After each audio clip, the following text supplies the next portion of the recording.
This is little Wyla Ellis. Wait, I gave you my heart.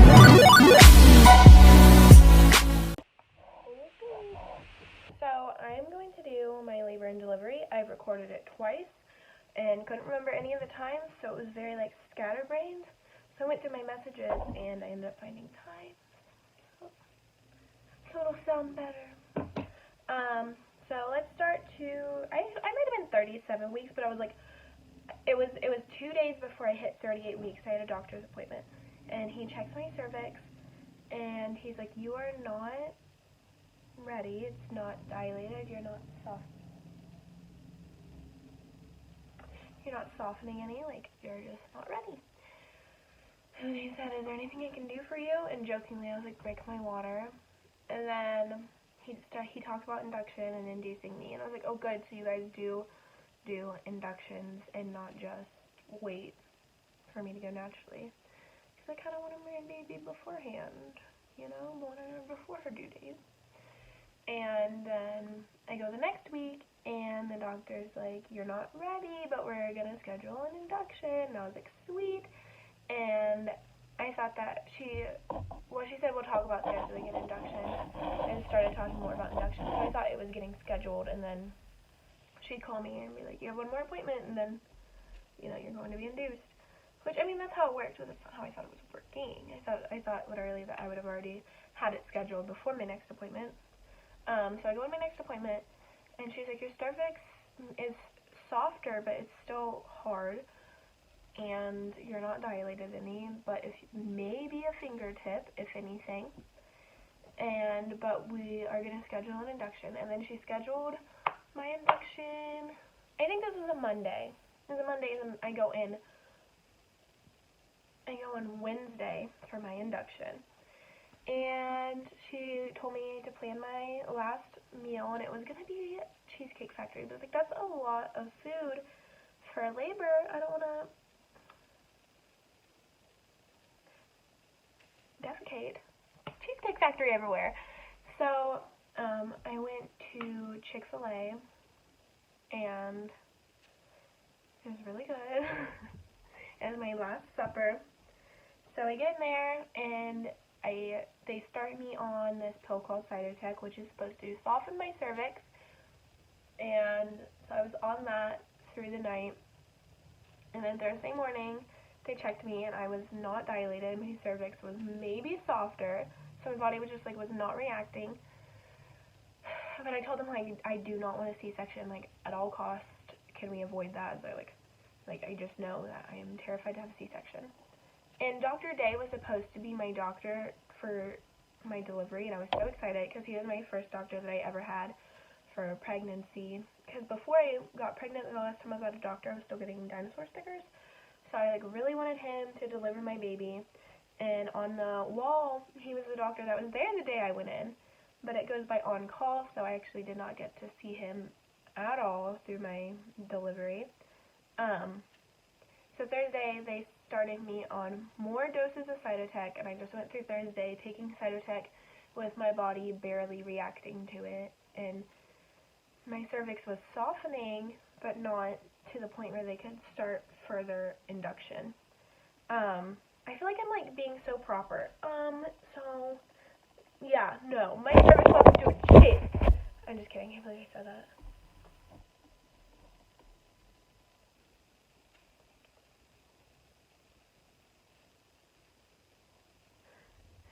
So yeah, Thursday nothing happened. So they were going to insert Cervidil vaginally, which is supposed to also soften the cervix and start contractions. So Cytotec actually also makes your cervix feel tender. So each time they were checking me, it hurt so bad. And there was my last nurse that put the Cervidil in. When she was checking me, I was just like pushing off, and I had to sit still because I have to check you, and I was like running away from it because it hurt, because they described it as it feeling like it's like bruised and then being shoved, which is exactly what it feels like. It freaking hurts.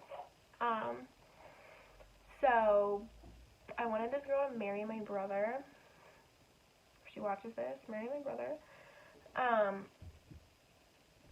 And she just apologized the whole time while checking me. I'm like, it's not your fault. Like, you gotta do what you gotta do. You're doing your job. And I only saw her through the night, and that was it. And I was sleeping half the time, so sweetest lady ever. So that's supposed to sit in there for 12 hours. The next morning, I get checked. My mom is allowed to be there. I was allowed to have 2 people in the hospital. My mom couldn't spend the night unless it was active labor. So my mom came back. She was there Thursday, so like unexciting. She came back that next morning, and at 8 a.m., my actual doctor comes in and checks me, and I was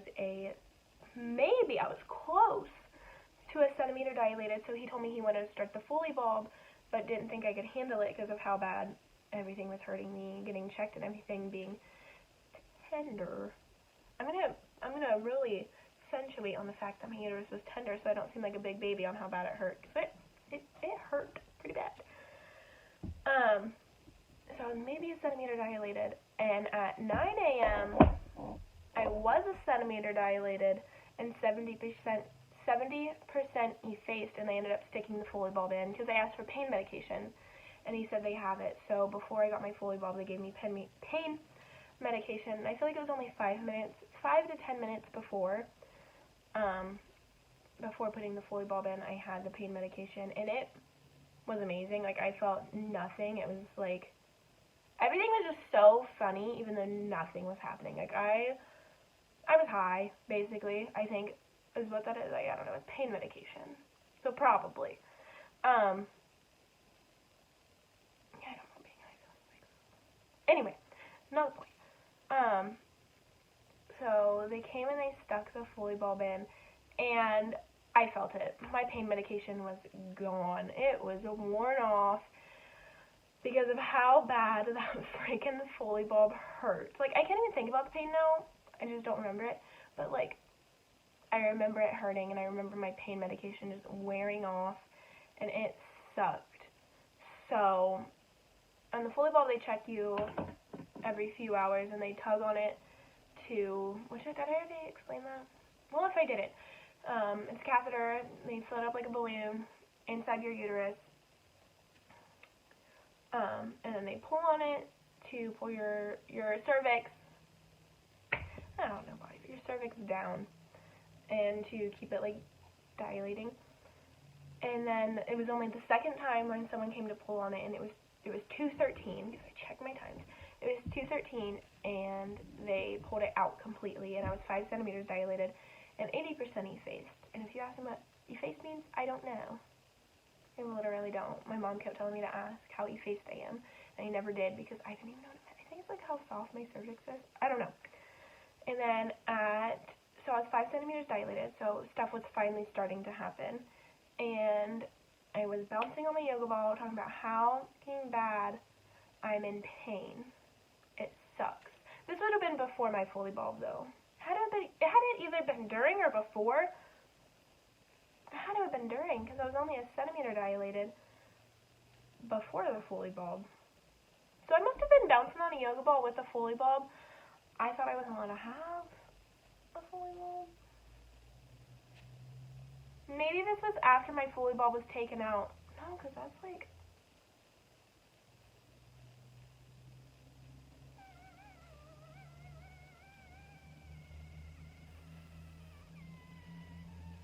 I wonder, okay, so this was just through messages, so I think that I might have gotten the...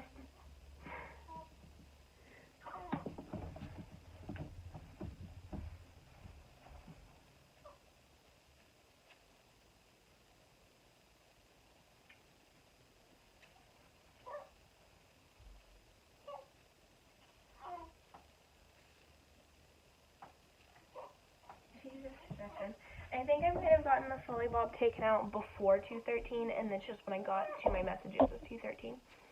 So I think I had my Foley bulb out, and I'm waiting on the epidural because they told me that I could have the epidural.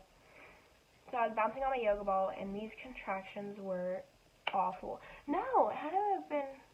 I had the Foley bulb in. I had to have had the Foley bulb in, because I was crying, talking about how I did not want to have a baby now because of how bad it hurt. I think I mentioned wanting to die because it felt like I was dying. I hated it. I hated having feeling of anything, and I thought, at this point, I thought it was only a centimeter dilated, so I did not want to get any more dilated. I wanted to be done. I did not want to go into labor. Like, I was like, I'm a centimeter dilated, I'm done, I don't care. And then they pulled the Foley bulb out, and I found out that I was 5 centimeters dilated, and I felt so much better about how bad I felt, because I was like, oh my god, I'm not a centimeter dilated, so I'm not as dramatic as I'm thinking. It's pretty dramatic, but not as dramatic as I was thinking, because I'm 5 and not 1. So I got my epidural, and that takes freaking ever. I did not know that getting an epidural done takes that long. I thought it was just one of those things, they stick a needle in your back, they tape it, you're good to go, and they like hook it up to something. Ow. It was more like, it felt like it took like half hour or longer, which isn't like, I mean, it's like a long time, but it's not that, I don't know. Compared to it just thinking it's a needle, it's a really freaking long time. And I told the guy, I was like, I think I have scoliosis. I'm not sure. It was 6th grade when I got checked. I'm going to go get my baby sheets right now. What are you smiling about? Huh? Oh, big girl. You're a big girl.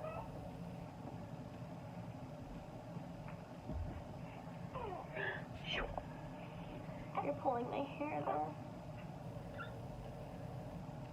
Really? This is my baby, Lyra Ellis. Who is that? You are trying to poop. I can see by those red eyebrows.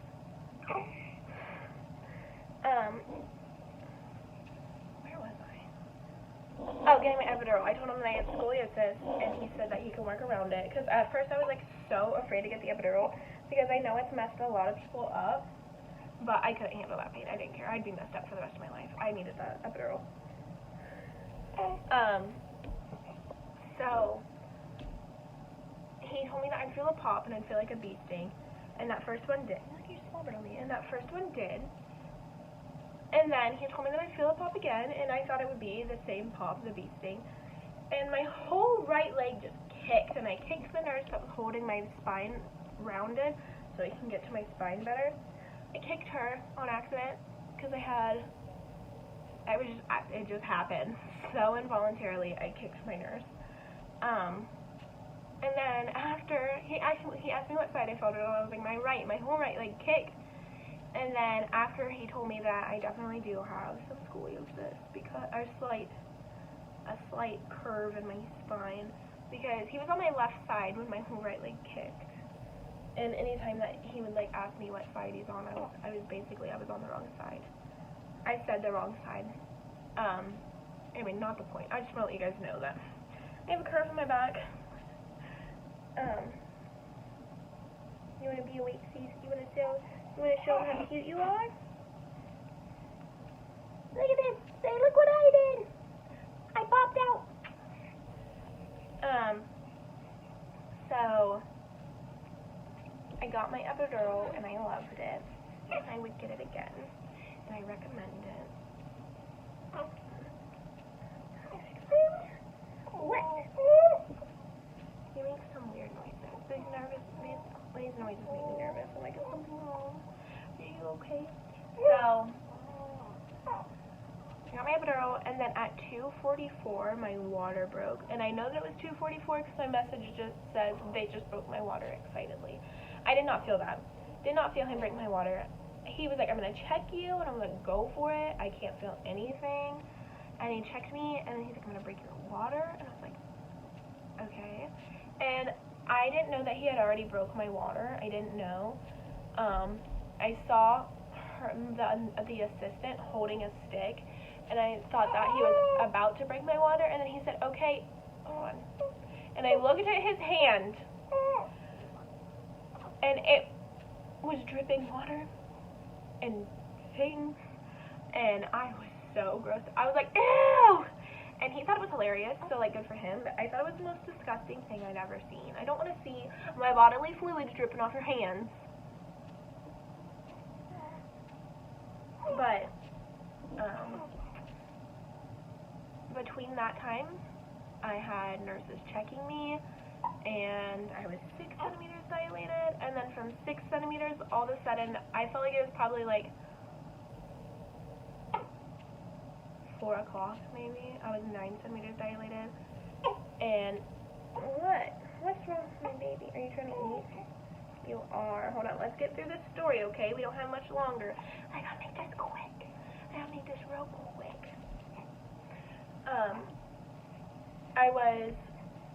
And then I feel like it was probably like 8 o'clock.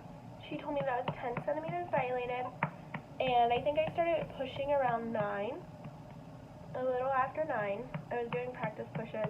My practice pushes went quick. I ended up having to redo my epidural because I could start feeling contractions in my left hip, and they're like, that's probably just the pressure of the head, even if you have the epidural. It's probably not going to help anything because you're still going to feel the pressure of her head no matter what. So I upped my epidural right before I started pushing, like 10 minutes before. So my epidural is kicked in, and I'm going into labor. And I was like, perfect timing. Look at her long hair. I know you're hungry, but give mommy 2 more seconds. Give me my hair. So I start pushing, and I only pushed for an hour and a half, roughly.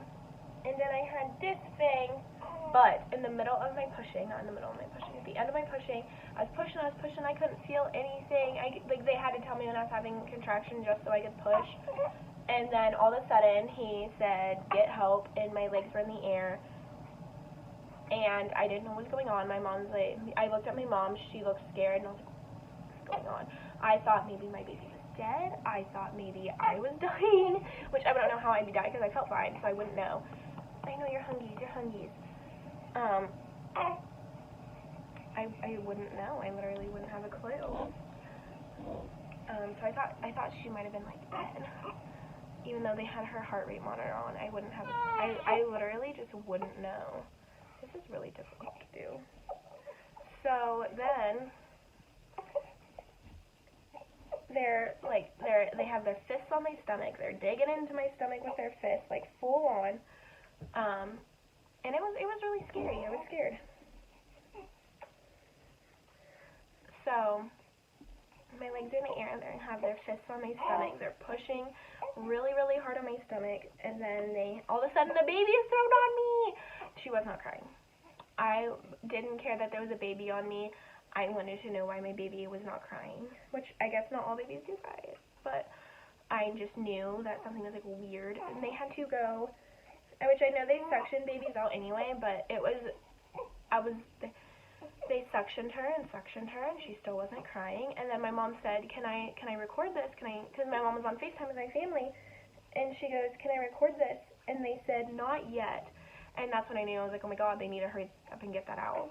But they did. They did it, and she's fine. And hers was a whopping 7.5 pounds, and she was 21 inches long, 21 and a half. And she was born on August the 7th at 10:50. And for my delivery, I'll make my delivery quick, or not my delivery, I'll make my postpartum really quick because there's really nothing to it. The ice packs they give you, 10 out of 10. Recommend asking for a lot more than they were going to give you to send home because I ran out literally the next day.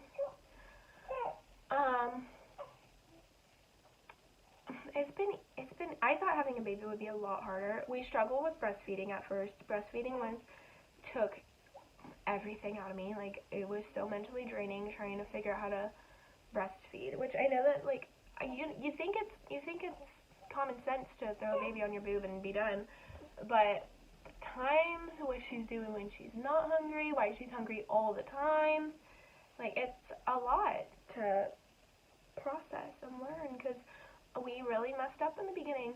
She didn't eat for 8 hours, and I was like, oh my god, I'm a terrible mom. Not because of me. I tried to feed her. She was just so hungry that she wouldn't eat because I waited too long to feed her the first time because I was going by a schedule.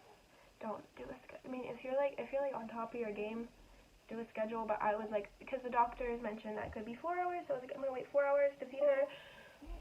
She wanted to eat every 2 hours to an hour and a half, so she was so hungry that she would not eat. so the hospital didn't really teach me anything after that. Just said as long as she's peeing and pooping, she'll be fine. And I was like, okay, that doesn't really make me feel comfortable, but sure. So I asked my sister, and we got it down now. I think I have postpartum euphoria more than I have like postpartum depression, because I just like I felt like I could run a marathon. I still feel like I could run a marathon. I don't know, it's just been like good. She is just a really good baby. The first few nights that she would sleep through the night, let me correct myself before I sound like a terrible mother. I would have to be the one to wake her up instead of her waking me up. Be like, okay, it's been 3.5 hours, it's been 4 hours, like, we need to eat. I'd have to set my alarm for, like, the first week until she started getting used to, like, having to wake up to eat. Now she wakes me up still every 3.5 to 4 hours, which is pretty amazing. We've only had 2 rough nights, but her's constipated, and that's why I have to help her poop at night. We were up for 2 hours of her crying, and I was like, are you okay? And I was so exhausted, but I was like about to take her on a car ride. I was about to try everything. I already tried gripe water. It didn't work. It was not doing anything. But when hers fell asleep, hers was conked out. My little violet eyes.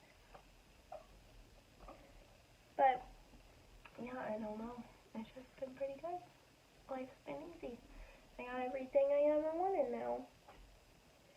Keep trying to tell Dominic that I'm ready for another, and he keeps telling me no. It's disappointing. But that is my labor and delivery and postpartum video. See ya! On my, like, arms. Like, so, I don't know, I just thought it was very rude and unprofessional, and I almost called and complained